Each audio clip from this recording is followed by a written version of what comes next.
Então nós vemos ali em Atos capítulo 2, depois que Jesus ressuscitou. Então nós podemos entender porque tanto Jesus ficava falando para os discípulos: vocês têm que ficar em Jerusalém até que do alto vocês sejam revestidos de poder. Eu creio que os discípulos não entendiam porque naquele tempo eles ainda não tinham sido batizados com o Espírito Santo, eles apenas receberam o Espírito Santo e receberam virtude, mas eles ainda não tinham recebido revestimento de poder.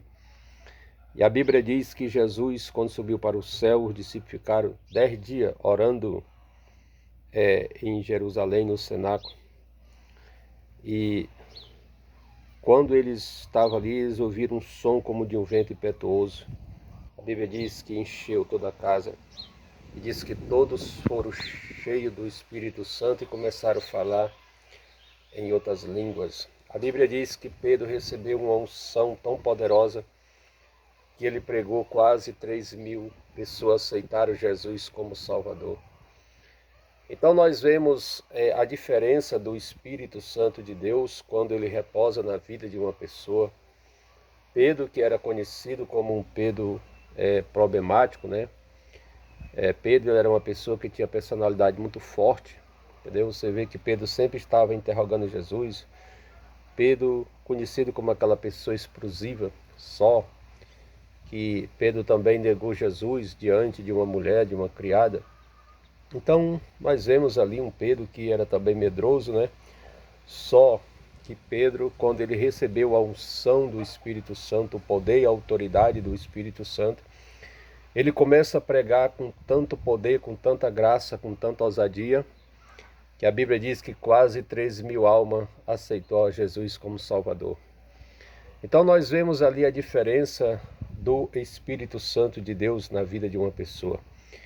Então eu quero dizer para você, Jesus mandou eles ficar para receber o Espírito Santo, porque eu quero dizer para você ser um crente aqui na terra, servir a Deus, você precisa da ajuda do Espírito Santo, você precisa do Espírito Santo para orar, para jejuar, para sentir o gozo de Deus, o prazer de ser crente, porque muitas pessoas servem a Deus, mas é sem prazer, arrastada, é desanimado, é uma pessoa que não tem luz.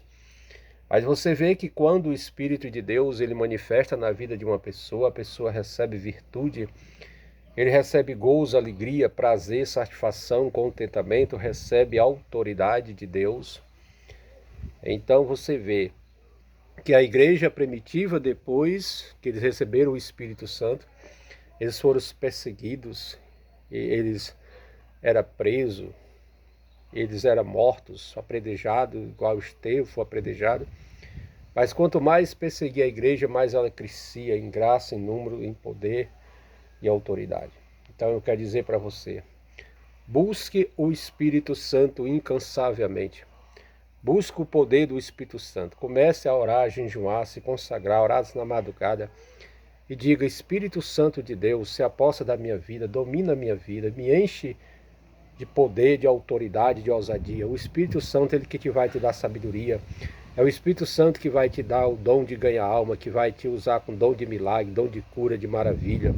É o Espírito Santo que vai te dar força para tu passar pelas provas, para tu vencer as batalhas, entendeu? O Espírito Santo de Deus, ele te guia, ele te conduz, ele te dirige para uma vida consagrada a Deus, amém? Então, se você quer mudar a sua forma de viver, ser uma pessoa avivada, então busque o Espírito Santo incansavelmente, amém?